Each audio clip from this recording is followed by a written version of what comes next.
active versus passive questions.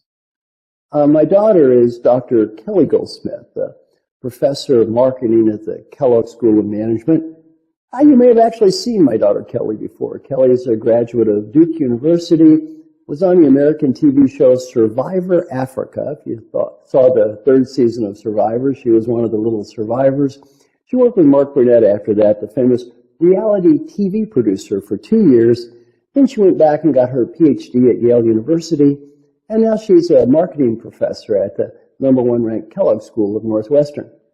Well, working with my daughter Kelly, we were discussing the topic of employee engagement. And Kelly made an interesting point. She said, Dad, everything in employee engagement, the surveys, involve something called passive questions. Now, what is a passive question? Do you have clear goals? Do you have meaningful work? Do you have a best friend at work? These are classic employee engagement questions, all passive questions. Kelly made an interesting point. If we ask people passive questions and they provide a negative answer, they will almost always blame the environment. For example, do you have clear goals? No.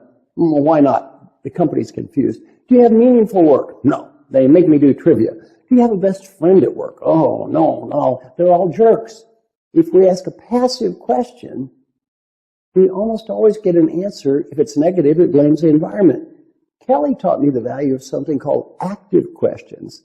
They typically begin with the phrase, did I do my best to? Did I do my best to? Now, for example, did I do my best to set clear goals? Did I do my best to find meaning? Did I do my best to build relationships? These are all active questions.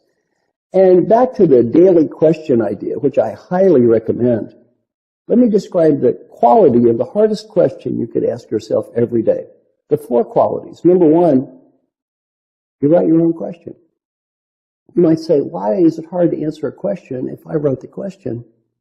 Because you can't blame the idiot that wrote the question. You wrote it. You know the answer. You can't say you can't do it. You know what to do. You know it's important.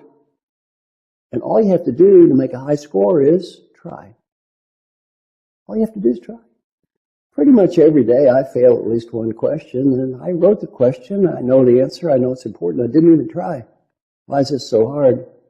Nobody to blame. We have to look in that mirror and take personal responsibility ourselves.